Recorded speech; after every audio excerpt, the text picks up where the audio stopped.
Hello दोस्तों, नमस्कार। आज हम बात कर रहे हैं हाफ ईयरली एग्ज़ाम की। किसकी? क्लास +2 की 2024 और 25 के लिए थ्योरी। और उसकी सबसे पहला चैप्टर आता है अपना सॉल्यूशन, जो 7 मार्क्स का होता है। उसके बाद आता है इलेक्ट्रोकेमिस्ट्री, जो 9 मार्क्स का होता है। केमिकल काइनेटिक्स, जो 7 मार्क्स का होता है। डी एंड एफ ब्लॉक, ये होता है 7 मार्क्स का होता है। कोऑर्डिनेशन कंपाउंड भी 7 मार्क्स का होता है। हेलो अल्केन और हेलो रेन, ये 6 मार्क्स का होता है। मतलब अपने यहाँ क्या आते हैं, 6 चैप्टर आते हैं हाफ ईयर में, चाहे वो सीबीएसई बोर्ड हो, चाहे वो एचबीएसई बोर्ड हो, चाहे स्टेट बोर्ड हो या सीबीएसई बोर्ड हो, कोई भी। इसमें इंपॉर्टेंट चीज़ क्या होती है कि कौन से टॉपिक जो आते हैं हर बार जो अपने आते हैं, सबसे ज़्यादा इंपॉर्टेंट जो इस पहले चैप्टर के अंदर, जो सोल्यूशन चैप्टर के अंदर है, वो है कंसंट्रेशन टर्म ऑफ सॉल्यूशन। जैसे क्या हो गया, मोलिलिटी हो गया, बॉइलिंग पॉइंट। और उसके बाद आता है अपना Raoult's law, colligative property, relative lowering pressure.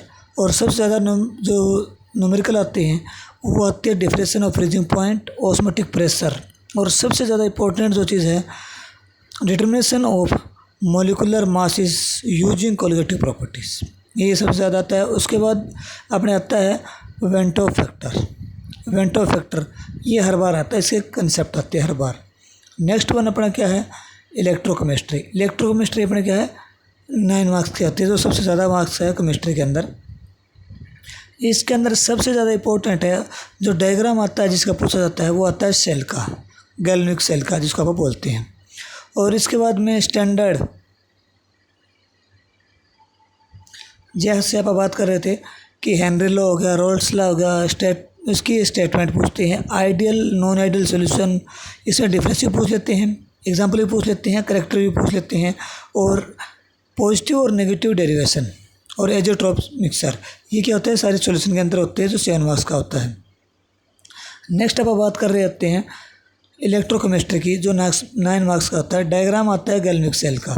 और न्यूमेरिकल जो आते हैं E0 सेल, डेल्टा जी और KC, इसके न्यूमेरिकल आते हैं। नेक्स्ट क्वेश्चन ई सेल, किस पे आते हैं, ई सेल पे आते हैं। इलेक्ट्रोलाइटिक सेल, जिसके अंदर क्या आता है, K1 और डेल्टा M, मोलिकुलर कंसंट्रेशन के ऊपर आते हैं। और आगे आता है कल्चर्स लॉ, इसके ऊपर भी न्यूमेरिकल आता है, लैम्डा नॉट M और अल्फा। और नेक्स्ट क्या है, फ्राडे लॉ। और उसके बाद जो थ्योरी आती है, थ्योरी में क्या होते हैं, प्राइमरी सेकेंडरी, ये क्या होते हैं, सेल होते हैं। Primary secondary cell, fuel cell, corrosion, इनके रिएक्शन भी पूछ लेते हैं और उनके यूज भी पूछ लेते होते हैं। नेक्स्ट वन अपना केमिकल काइनेटिक्स, जो क्या आता है हर बार 7 मार्क्स का आता है। और ये चैप्टर क्या होता है, 7 मार्क्स का आता है। और ये चैप्टर 6 मार्क्स का आता है, ये भी 7 मार्क्स का आता है। तो क्या होता है कि केमिकल काइनेटिक्स, इसके अंदर सबसे ज़्यादा क्वेश्चन आता है रेट ऑफ रिएक्शन, कि रेट ऑफ रिएक्शन होती क्या है, उसकी एवरेज क्या होती है। और उसके बाद इसके जो फैक्टर इफेक्टिव होते हैं, इसे मतलब सेपरेटली क्वेश्चन पूछते हैं, जैसे कंसंट्रेशन का क्या इफेक्ट पड़ता है, टेम्परेचर क्या होते हैं, कैटलिस्ट क्या होते हैं, ऑर्डर ऑफ रिएक्शन, सबसे ज़्यादा इंपॉर्टेंट है ऑर्डर ऑफ रिएक्शन और रेट लॉ। और इसके बाद जो रेट लॉ में पूछे जाते हैं वो इंटीग्रेटेड रेट क्वेश्चन पूछते हैं, जैसे हाफ लाइफ हो गया, इसके अंदर ओनली 0 और फर्स्ट ऑर्डर की बात करते होते हैं। और कंसेप्ट ऑफ कोलिजन थ्योरी, इसके अंदर जो पूछा जाता है एलिमेंट्री आइडिया, इसके अंदर मैथमेटिकल आइडिया नहीं पूछा जाता। और एक्टिवेशन एनर्जी, जिसको अपन EAE से डिनोट करते होते हैं। और अर्नेस्ट इक्वेशन के बहुत बार न्यूमेरिकल आते हैं। नेक्स्ट वन अपना क्या है, D and F block element, वो क्या होते हैं, 7 मार्क्स के होते हैं। सबसे ज़्यादा इंपॉर्टेंट है इसके अंदर preparation and properties of potassium dichromate and potassium permanganate. और इससे आगे जो होते हैं कि इंटरनेशनल कंपाउंड कौन से होते हैं, मैग्नेटिक प्रॉपर्टी कौन सी होती है, कैटालिटिक प्रॉपर्टी कौन सी होती है हर एक की।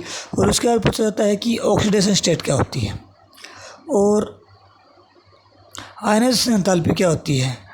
और उससे पहले क्या होता है, कैरेक्टरिस्टिक ऑफ ट्रांजिशन मेटल क्या होते हैं। और उसके बाद क्या होता है, लेंथेनॉइड और एक्टिनॉइड कॉन्ट्रैक्शन पूछा जाता है, और इलेक्ट्रॉनिक कॉन्फ़िगरेशन दोनों की इंपॉर्टेंट है, इसकी भी इलेक्ट्रॉनिक कॉन्फ़िगरेशन पूछ जाते हैं। और ऑक्सीडेशन स्टेट भी क्वेश्चन आता है। और सबसे ज़्यादा है कंपैरिजन विद लेंथेनॉइड। क्या होता है कंपैरिजन विद लेंथेनॉइड, और इसकी कॉन्ट्रैक्शन इसमें पूछी जाती है। नेक्स्ट आता है अपना कोऑर्डिनेशन कंपाउंड। कोऑर्डिनेशन कंपाउंड के में सबसे ज़्यादा इंपॉर्टेंट जो चीज़ है वो है ये कि कोऑर्डिनेशन कंपाउंड होता क्या है, लीजेंड क्या होते हैं, कितने टाइप के होते हैं, कोऑर्डिनेशन नंबर क्या होता है, इसके कलर कौन से होते हैं, इसकी मैग्नेटिक प्रॉपर्टी क्या होती है, और इसके IUPAC नोमेनक्लेचर पूछे जाते हैं इसके अंदर, और मोनोन्यूक्लियर कोऑर्डिनेशन कंपाउंड क्या होती है, और बॉन्डिंग तो कम पूछते इसकी, लेकिन Werner's theory, VBT valence bond theory, CFT और स्ट्रक्चर ऑफ स्टेरियो आइसोमेरिज्म ये पूछ जाता है। और इंपॉर्टेंस ऑफ कोऑर्डिनेशन कंपाउंड ये किसमें पूछा जाता है, क्वालिटेटिव आइडिया के अंदर पूछा जाता है। और नेक्स्ट वन जिसकी अपनी वीडियो आई हुई है हेलो अल्केन और हेलो अरेन्स, इसके अंदर अपने नोमेनक्लेचर एक टॉपिक छोड़ा था, वो एक इम्पोर्टेंट है, वो नेक्स्ट वीडियो पर करेंगे। बाकी जो अपना nature of carbon and halogen bond, physical property अपन ने सब कर लिया है, लेकिन सबसे ज़्यादा जो चीज़ है इसके अंदर optical rotation mechanism of substitution reaction का है। इसके अंदर सबसे ज़्यादा इंपॉर्टेंट जो चीज़ होती है वो होती है नेम रिएक्शन। क्या होती है, नेम रिएक्शन, कि रिएक्शन कौन सी होती है। हेलो अल्केन के अंदर भी सेम चीज़ होती है, सब्स्टिट्यूशन रिएक्शन कौन सी होती है, जैसे इसके अंदर SN1 रिएक्शन, SN2 रिएक्शन और एलिमिनेशन रिएक्शन, सैंडमायर रिएक्शन, बहुत से नाम के इसके अंदर रिएक्शन आती है। और इसके बाद यूज़ पूछे जाते हैं, इसके यूज़ पूछे जाते हैं, जैसे डाइक्लोरोमिथेन का यूज है, ट्राइक्लोरोमिथेन का यूज है, टेट्राक्लोरोमिथेन का यूज है, आइडोफॉर्म का क्या यूज है, फ्रॉन क्या होता है, DTT क्या होता है। ये अपने इससे पहले की जो वीडियो आई हुई है इसके अंदर सारे हैं।